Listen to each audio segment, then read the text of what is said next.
Starliner Media. Starliner Media presents Music Night at the Majestic with your host, Michael Boswell.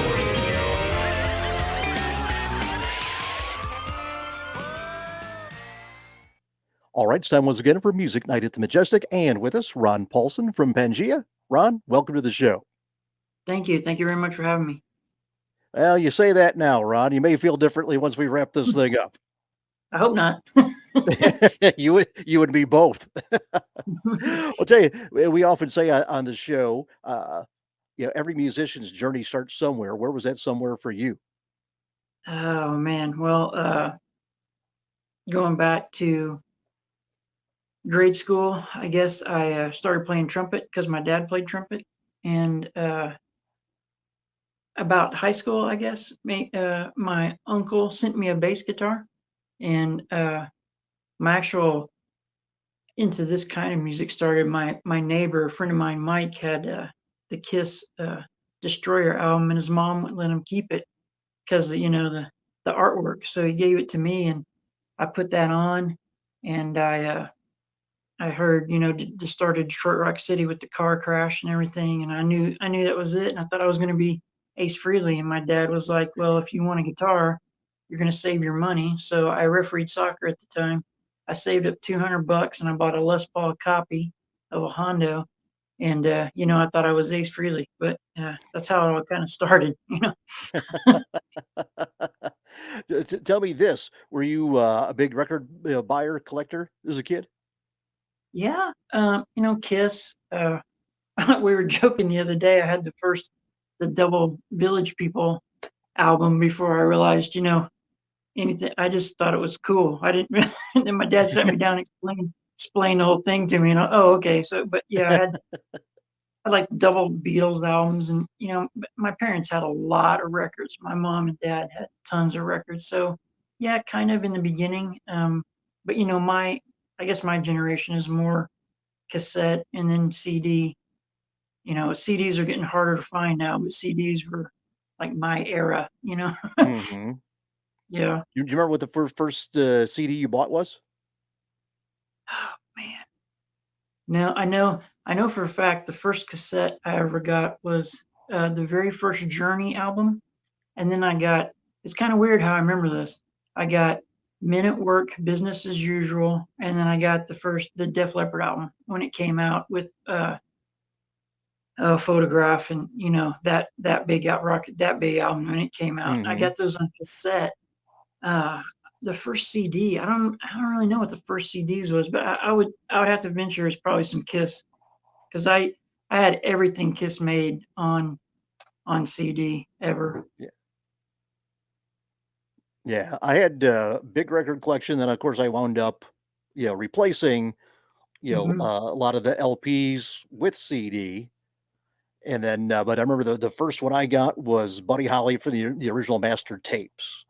Wow, man, So wow, huh? I'm a huge Buddy Holly, aficionado. So I thought if I'm going to get one, I got to start with my guy.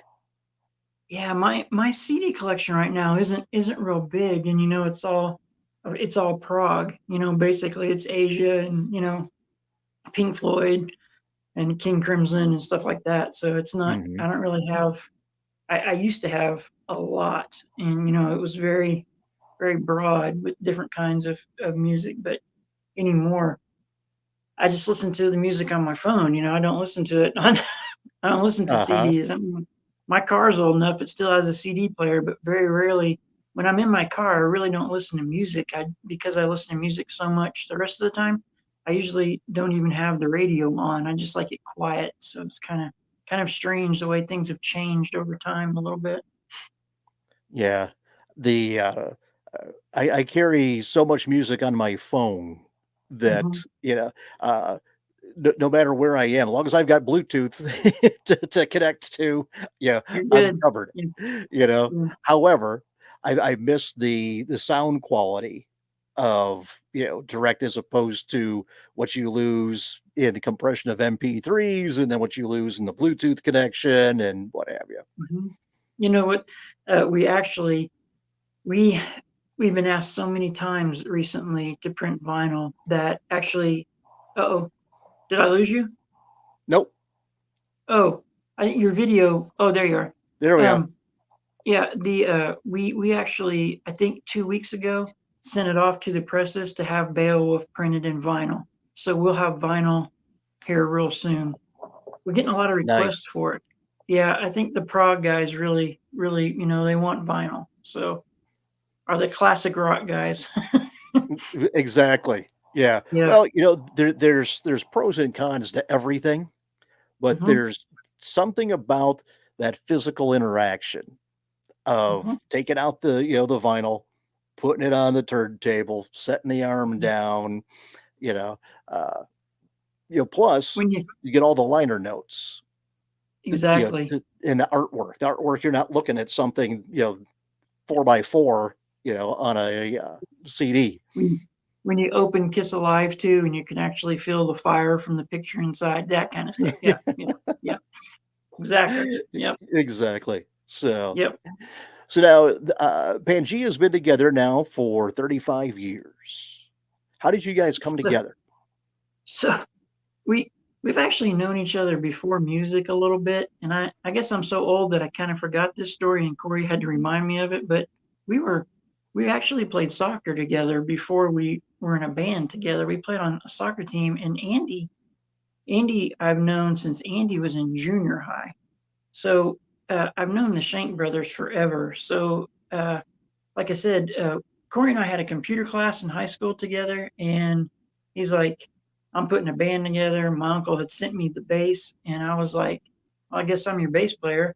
Went over to Andy's bedroom, and he had a beginning Pearl kit set up in there. Andy met Steve and Daryl at junior college here. They were all in music classes together, and that's kind of how the five of us got together. Just kind of that simple, really, through school. Hmm. Yeah. Yeah. Now tell me this, Ron. Who were some of your big bass player influences? Oh man, I get this. So in the beginning, when I first started playing, right, it was Gene Simmons, and then another big influence of mine was Billy Sheehan, Hmm. and then it was Steve Harris from Iron Maiden. Those were the three guys when I very first started playing. I was like, oh, that's what I want to do. And obviously, as you get older and you start listening to other stuff. Obviously, we spend a lot of time listening to John Wetton. But nowadays, I'm listening to guys like there's a guy that played for Porcupine Tree recently. His name's Nate Navarro. I listen to him a lot. There's a guy in the Pineapple Thief named John Sykes. I pay attention to him quite a bit.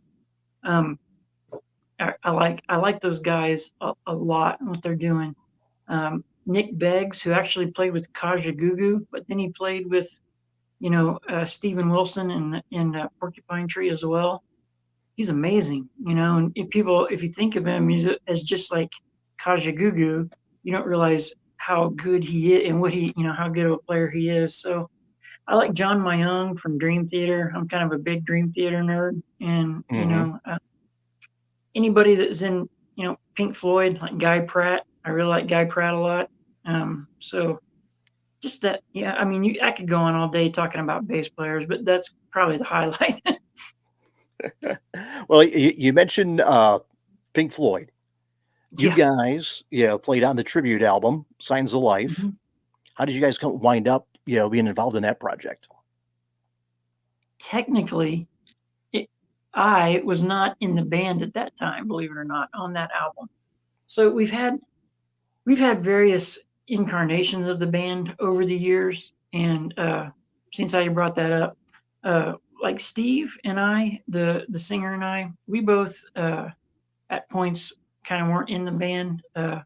Daryl actually played bass for a while, and a guy named Scott Drawn played guitar. They had some other people in and out of the band. Kind of a funny story, so I'll go into that. Um, Steve and I both live in Tulsa. Steve had gotten married and had children, and I had gotten married and had children, and then everybody was working and school, so the band kind of, Corey was looking to keep it going and got some people in the Houston area to kind of keep it going. And Corey and I had talked through text over the 18 to 20 years that we weren't in the band together. And, we're like, we really need to do this. And so I think finally one day, as the story goes, he was coming home from a gig and he pulled over and he fired the singer and the bass player. And he was like, I can't take it anymore. He goes, I've got to get Ron and Steve back and we got to do it for real. And he called me and he was like, look, man, we're meeting in Dallas. We're going to do this. And, and we're like, okay. So we met. And I think at the beginning, the idea is that we're going to meet just to see if we can, we're going to sit in the same room with each other and talk, because we haven't talked in like 18 years, with all 5 of us together. So we did that. And that led to us getting together in Houston and rehearsing with the thought of, let's see if we can get through a song, 2 songs. What can we get through? We had a list of I think 10 to 14 songs. Well, you know what? We got through them.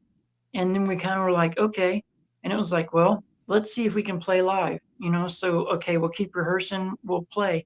Well, as we were rehearsing one day, I think it was either Corey or Andy was like, we got to record again. And we're like, what are you talking about? We're just trying to get, we're trying to remember the old stuff, right? And so, like one or two guys like, I got a song, I got some songs. And it just led into us, okay, well, we're going to rehearse new music and we're going to go out and record Beowulf. And so that's kind of how we did all that. And it's kind of, it went from, we don't have anything on the books to, now we've got a website and we got plans to play shows and we got a new album out, and it's just kind of went, and it's very humbling, but it got a lot bigger, probably a lot quicker than any of us thought it would. And, who knows if we'd have stayed together all those years ago with the original 5 of us, who knows, but you can't cry about spilled milk, and it's all under the bridge now and you gotta pick it up and move on. So that's what we're trying to do as best we can. Yeah. Well, talk about the new album, Beowulf. You guys worked with Robert Berry again on that. What was it like going back in the studio after all those years? It was like riding a bike. It's just like you never forget. You just get back on it and get riding again. Walked in, gave him a hug, put my backpack down, walked over and picked up the bass and started. It was pretty much that. It was like nothing ever changed. So Robert's studio is kind of like a museum of. When you're in there. So Robert's a brother. He's another member of the band. He's so much. It's like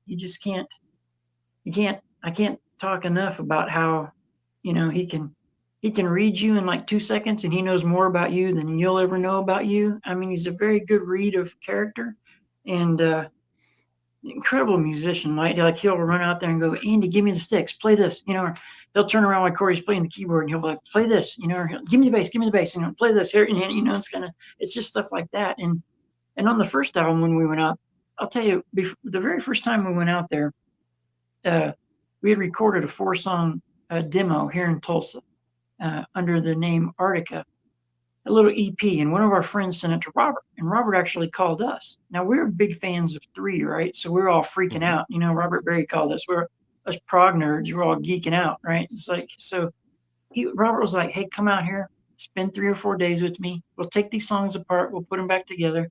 And he goes, if you like it, you can come out here and we can do it. He goes, and if you don't have to come back. He's like, maybe you'll get a good demo out of it. So we did, I think, Winds Behind the Door, the first one. He gave us a cassette. He said, go put it in the car on the way back to the hotel, listen to it. All right. So we go out to the car, yeah, whatever. We put it in the car, we started listening to it and we started looking at each other and we're like, oh my God, we're like, this is it. It was like, holy crap. It was like light bulbs started going off and it's like, man, it's like, yeah, and he's been an integral part of the team ever since. We couldn't do it without him. And we like to say that we have, as John Lappin, all these, they're all a part of what makes us, and we couldn't do it with, like, even our photographer. We have a photographer in Houston named Mark. And I mean, he comes out and takes the most amazing video and, and he shot our videos and he takes pictures and it's like, but he's a member of the team. And if we didn't have him, we'd suck, So, I mean, it's like all these people that are around you, We did a lot of, I'll tell you, before we went to Roberts and did Beowulf, Andy has like Pro Tools in his home studio. So I would fly down and we would do the bass, and then Steve would fly down and do the vocals, and then that went to Roberts. So this album, probably more than any album, went very, very smooth because everything, all the pre-production work had already kind of been done, so Robert didn't have to do as much tweaking as he normally does. And I would say in earlier albums, things were kind of already in black and white. Like Corey wrote most of the music and it was there and you just went in and played it. Well, this time when we went in, I didn't play exactly everything how it had been written, and it was okay. If at the moment it didn't work or it didn't feel right, we didn't do it that way. We did it how it felt. So I think every musician this time around on Beowulf had the ability to go in and change things, on the fly at the moment as they saw fit. And I think the result, was very, very good, to the point where we came back and we started rehearsing some of the stuff and I was playing it as it was written, and everybody was looking around and we were kind of like, it doesn't sound right. And it's like, yeah, and we went and listened to it. It's like, because that's not how you played it out there. And we're like, oh, yeah, that's right. And you kind of like, duh, so it's kind of, it's been a great, last year or so, trying to get it all back together. Yeah. Well, tell me this, Ron. What's one of the memorable moments that stuck with you in recording Beowulf? Oh man, I guess for me it's songs like Necromancer, because I'm less into the pop and more into the prog, I guess, nowadays. And probably if you'd asked me that question 10 years ago, I would have probably told you the opposite. I would have been more into the pop and listened to the prog. But now, or Wasape, I'll tell you a Wasape story, and this might help answer your question a little bit. We're in the studio, and it's me and Andy and Corey, and we're, Andy's going through the song because he wanted it to sound like a Genesis song in the beginning, and he had it laid out, and it was for like 20 minutes, and we were like, okay, we need to chop it down. We need to do, it's still a very long song, but Corey just turned around and looked at Andy and was like, hey, he goes, what is this about? And so Andy started explaining to him what the song Wasapi was about and what it meant to him. Corey turns around and he goes, you're talking about Beowulf. And, me and Andy were like, yeah, sure, man, whatever, whatever. So Corey brings up the story and he starts explaining to us what Beowulf is. And we're like, wow. And he's like, man, it would be really cool if Steve spoke this in the Anglo-Saxon like it was supposed to be, like it was written. And just from that, boom, boom, boom, we have Wasape, and that's probably not so much at Roberts, but in the whole pre-production process, that's a big thing. I'll tell you, not to name drop, but when you're at Roberts, I played 4 basses on this album. On the first 2 albums that I played on, I only played 1 bass, and it was a Steinberger, and I've played like hundreds, probably thousands of basses in my life, right? It is without a doubt the best bass guitar I've ever played in my life. There's something about it. It's a little weird. It's got some mojo and I've owned Steinbergers and none of them sound like this particular one that Robert has. And it's the bass he used when he played with Sammy Hagar. And I've used it on all 3 of the Pangaea albums that I've been on. And then he's like, well, play this Fender jazz bass. And I'm like, okay, that's the bass I played when I played with Greg Kinn. And I'm just looking at it. And I'm like, holy crap, and I put it down. Or he's like, here, play this 5-string, right? So I'm playing this 5-string Steinberger. It's the one he bought when he just did the 3.2 tour, when he was out on tour recently, right? Or the last bass I used was a 5-string Washburn Sammy Hagar gave him, right? So I'm just like, in every piece of equipment in his studio has a story like that. And there's history to it. And, there's like a little part in the song that has like a twangy country feel to it. So I was like, stop. He goes, go over there and there's a case right there. Get me that case and bring it down. So, Corey gets this one particular case down. Well, it's like a 50-something Telecaster. And he's like, okay, play that part again, but use this guitar just in that part. Okay, put the guitar away. And that's all you, I mean, and that's kind of, it's all that building of how Beowulf came about the way it was, all the little pieces like that, you know, he couldn't have done it without those tools, basically. And that is the cool thing about being at Roberts, is that your access to tools is unlimited, right? You can, whatever you want to play, it's there. You don't have to bring anything because it's already there. You just have to show up and do your job, basically. Well, when Yeah, Robert was on the show, he gave us yeah, like a little mini tour of the yeah, studio and the collection, and and I was doing the same thing that you're saying. It's like you see it, it's like wow, and then the next thing is wow, and it's like man, like you said, it's yeah. it's, it's a museum, with so much history and so much sound. I'll tell you, there's a little room in there, and it's got some of his guitars hanging in it. So I see a Rickenbacker bass hanging up in there, and I'm like, man, it'd be great to play a Rick. And I went in there and I grabbed it, and I kind of pulled it away from the wall. It's got Chris Squire's autograph on it in Sharpie, and I put it back, and I was like, uh, and I just went over and sat down for a minute, and I was like, I cannot believe. First off, I'm never going to touch that again. Now, sorry, I touched it, Mr. Barry. I won't touch it again, but it's just stuff like that. I mean, he's got a Rickenbacker bass signed by Chris Squire hanging up in there, and it's like, man, yeah, it's definitely, I don't know, it would be an awesome job. Let's put it that way. Well, and what's nice is Robert is such a nice guy on top of it. Um, yeah, he's very humble, very down to earth, and if you walk past him on the street, just be like, just walking past somebody, you wouldn't. It's not like you're walking past, Mick Jagger from the Rolling Stones or something like that, and there's this big, it's just like, he's just like a normal person like everybody else. And he's got great stories, and he listens, if and yeah, he's a lot of things, counselor, he's a producer, friend, he wears many hats, let me tell you. Mhm. Yeah. I'll tell you, you mentioned Wasabi. That's such an Mhm. atmospheric track. This kind of has that intense primal feel to it. Yep. It's Comanche. Yeah. Mhm. Yeah.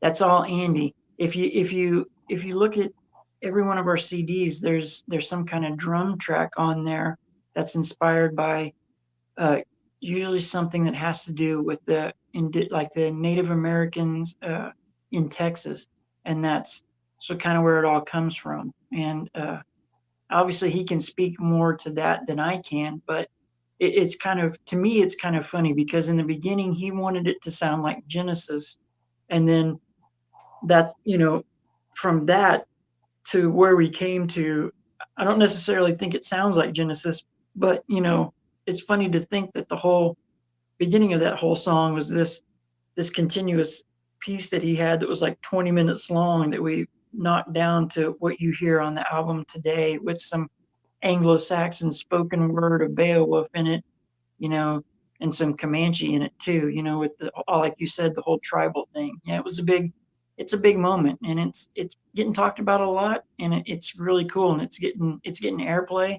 And our problem for us is now we have to learn, and Andy started this process of how to try to play it live, because in the studio it's real simple. He can play like 7 zillion drum parts, but live, how do you pull that off, right? Because we don't use computers and we don't use backing tracks, and so when we play, everything you hear is live. Our vocals are live. Uh, if we mess up, we mess up, right? So Mhm. there's nothing tracked. So yeah, he has started assigning parts to people, like, hey, you're gonna play this during the song, and you know, here's the congas. I'm gonna teach you what I did and stuff like that. So it's gonna be, the day we get up and play that live, that'll be a moment. Let me tell I you. would think, yeah. Well, Yeah. atmospheric tracks are always very, very difficult Mhm. to, because the people in the audience are familiar with it. So their Mhm. expectations are that it's gonna sound like the record. And Well, it's so hard to do that it's a it high really is. risk tightrope to walk. We'll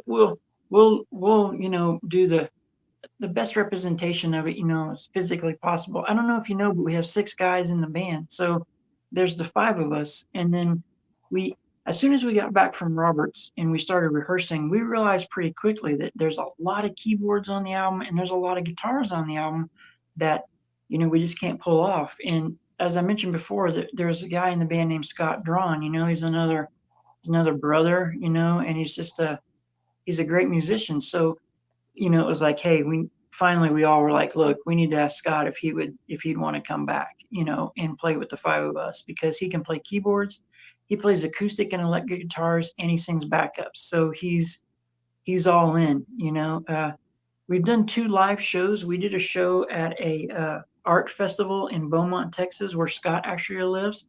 And we did a show at the Oklahoma Music Hall of Fame when we released Beowulf in Muskogee, Oklahoma.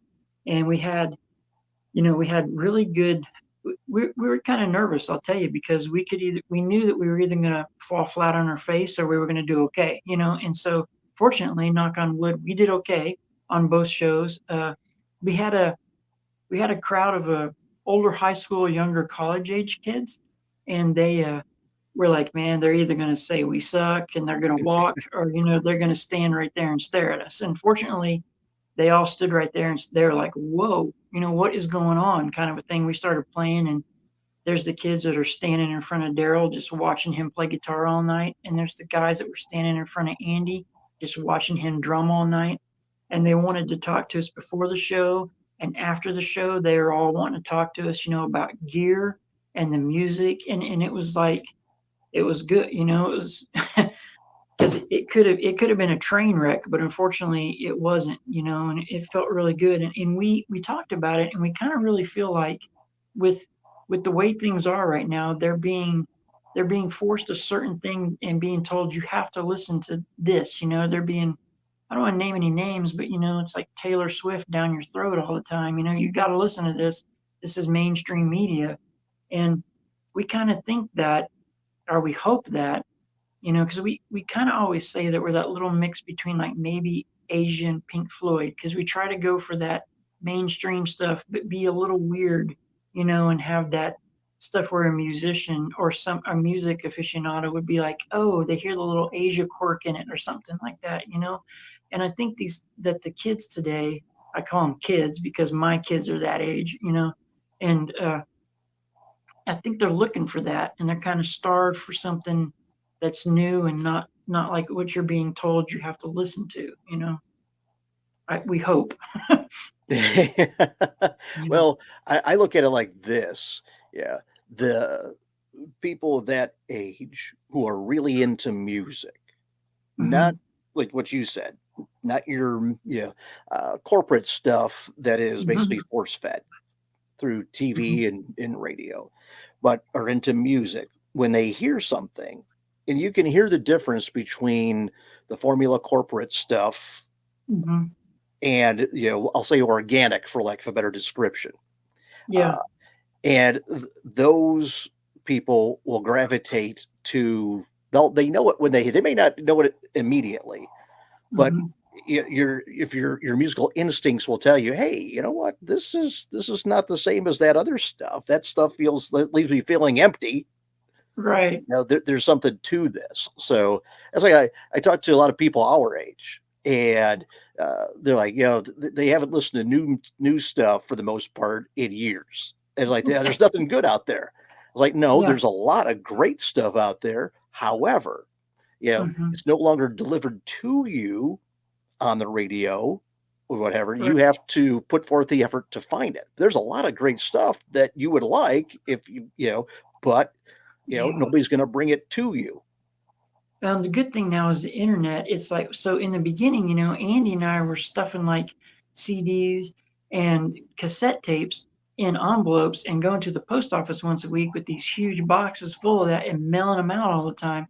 And now all the information is like, it's like right there on our website, and or all we have to do is touch a button and everybody in the world can see it. So it's, that's a good thing for us, maybe not all the time because people are buried in their phones 24/7, but at least for trying to get your music out there, it's definitely it's definitely helped us, I believe, this time a lot, this time around a lot more, because it wasn't there the first time for us, you know. Right. Well, with Yeah. any form of technology, there's pros and there's Yep. cons. You know, Right. it's just a matter of utilizing those pros as much as you can to diminish the effect of the cons. Definitely. So, well, I'll tell you, you mentioned before Mhm. Necromancer, the track that opens Beowulf. That one opens with a slow build and it gets pretty intense. Tell us about that track. That's a Corey wrote that, and I wish I had like a really good story for it, like I had with Wasapi, but yeah, I'm not the songwriter. I don't know if I could really speak to it, to be honest with you. So sorry. I don't, I don't, because with Corey stuff sometimes my favorite songs by him, by Pangaea, are a couple of the ones that he wrote off the first album, The Fall of Rome and The Ship That Must Come In are probably my two favorite Pangaea songs. There's a song off the third album called Something Happened Yesterday. It's a great song too that I really like. And this, Necromancer, I mean, sometimes Corey will tell you the story behind the song and sometimes he doesn't. I can tell you that sometimes uh there's a song on there called Tomorrow Will Come, and we dared him to write a, a straight ahead 4/4 pop song because he's not capable of doing it. Everything is in different keys and different times and everything. So he came up with that. And I'll tell you the other big joke is that it's don't tell Corey or show Corey anything because you come back tomorrow and it'll be a song. And literally I sat down one day at a piano and like played something. And then like the next day he came back and he's like, you remember that little piece that you played for me? And it's like, here. And it was a song. And I'm like, what? And it's a joke. We're like driving in the car with him one night and somebody said something and he got really, really quiet. And then it was like all of a sudden he turned around and he's like, I got an idea, and he does that all the time, and he literally has stacks of notebooks with songs in them that we haven't even touched yet, just writings of ideas and lyrics. And so it's this massive world of it's absolutely it's kind of crazy because when I was down there a couple weeks ago, he was like, hey man, you remember when you were in that interview and you were talking about the notebooks? I'm not kidding you, he opens a drawer on a desk and he reaches in and he just pulls out all these notebooks and he sets them down. He goes, go through them, if there's anything in there, let me know. I'm like, what? I mean, it's just like novels and works and works and works of stuff that he's done. It's amazing, right? But the level of intelligence between him and myself is, somewhere on the other side of the room. It's kind of like it just blows my mind sometimes what he comes up with. And I don't know. And I'm sure that didn't answer your question about that song in particular, but I don't really feel like I'm going to have to, I'll see him this weekend because I'll be down there. We're going to rehearse again and I'll make sure to ask him what exactly it means to him because, and, as a band, we've all talked about this and I'm sure you've probably heard this before because I'll listen to something and it'll mean something to me, right? But you might listen to it. It might mean something totally different to you. You might hear the lyrics and you might hear it one way and take it one way. And you might think the lyrics say something that aren't even what the lyrics are, and I might do the same thing too. People do that all the time, right? It's like they get the lyrics wrong all the time. And that's okay because if you find meaning in it, and it becomes something for you, that's great. I think that's what, and Corey and I have talked about this, songwriters, that's the idea. Somebody gets it and it means something to them. And that's the point. You hit the point with them and somebody else might hear it. It might mean totally something completely different to this other person. And that's great. That's kind of the idea. And if that happens at the end of the day, then I think probably he's done his job.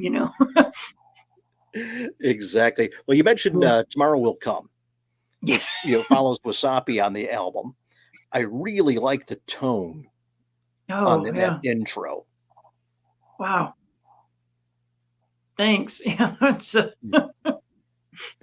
So it's such a change of pace too, coming out of Wasapi going into that song. There's a you don't think about it, but there's a Corey lays all this stuff out, right? And he puts things in order for a reason.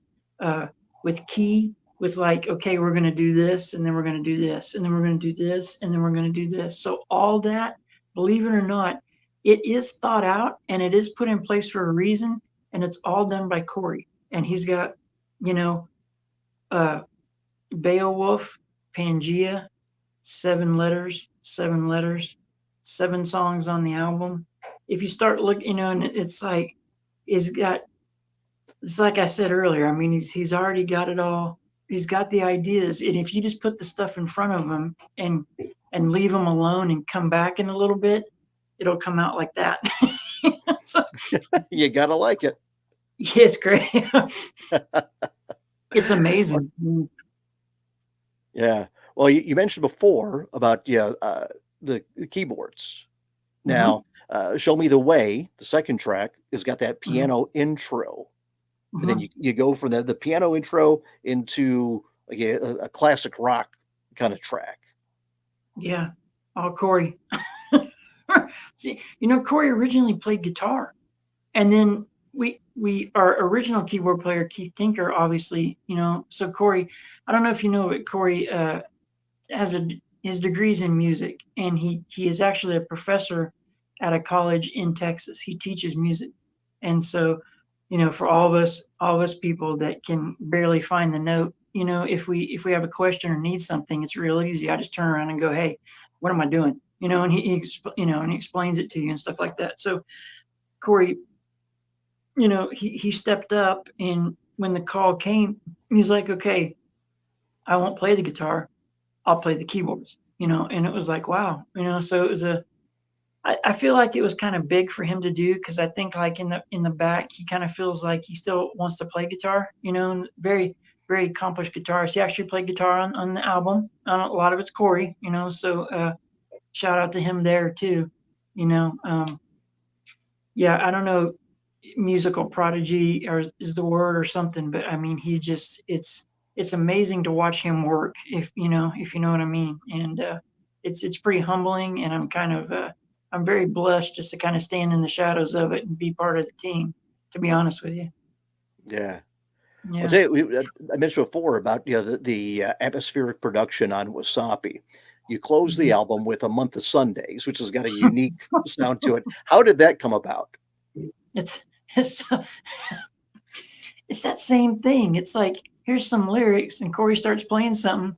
Steve, I wasn't in the room before. Steve like looks over and Corey's like, "What are you doing?" And he's like, "Well, I got this," and Steve's like, "Wait," and he starts playing, and then all of a sudden, and it's just that same thing, and it's how it's like one guy looks at the other guy and's like, "What are you doing?" It's like, "Well, I got these lyrics." And it's like, "Well, I got this guitar part."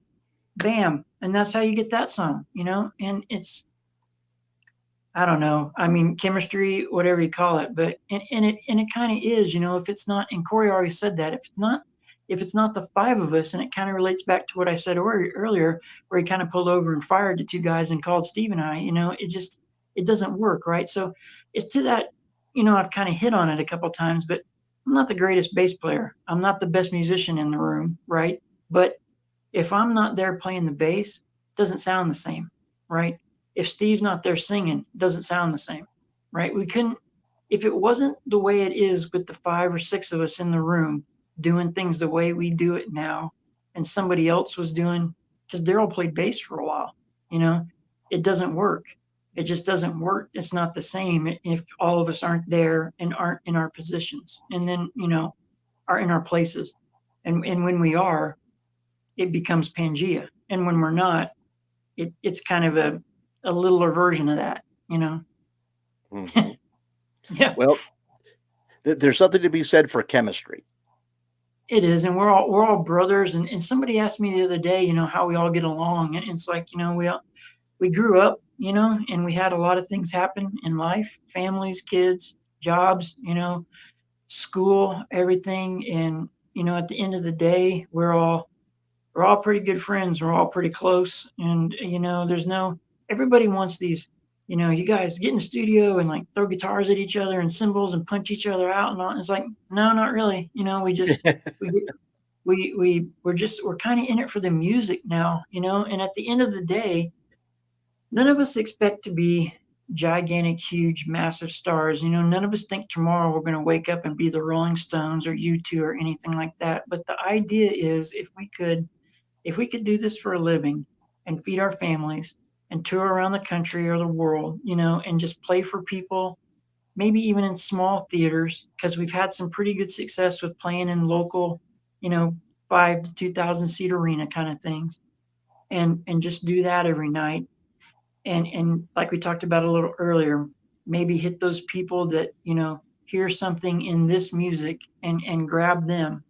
That's kind of what we would like to do. That's kind of how I'd like to end out. That's kind of how I'd like to retire, to be honest with you, just because we get to go to these little towns and see places that you normally wouldn't get to go, like all these cool little diners and all these little mom and pop stores, and see all these theaters that have been around for 100 or 200 years, that where they used to do plays and all this kind of stuff. And then that's really, I guess we're just kind of history buffs, and, in our old age, that's the kind of stuff that's cool and appealing to us, and stuff like that. And yeah, I mean, I'd rather not fly. I'd rather travel. I'd rather drive and see the countryside. And if I want to get out and look at something, that I've never seen before, I'm like, oh, that's cool. I'd like to see that store, or something like that. And I think that's kind of, we've all had that talk, and that's kind of where that's kind of the lane we would like to be in, I'm with you.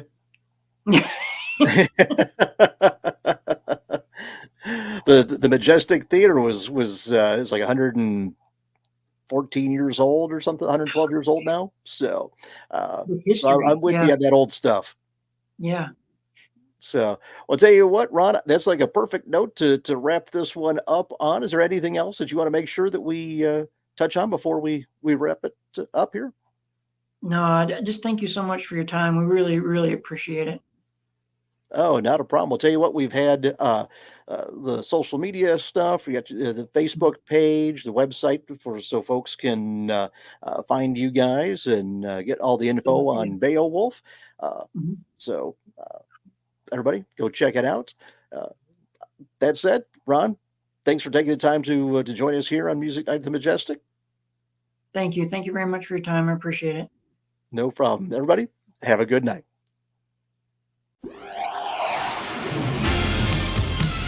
This has been Music Night at the Majestic with Michael Boswell. If you enjoyed this edition of Music Night at the Majestic, follow us on Facebook, YouTube, Twitter, Instagram, and at musicnight.net. Music Night at the Majestic is a copyright production of Starliner Media.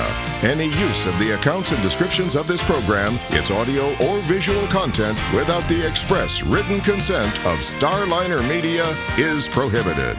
Thank you for joining us this evening. We'll see you next time for Music Night at the Majestic. This is your announcer speaking.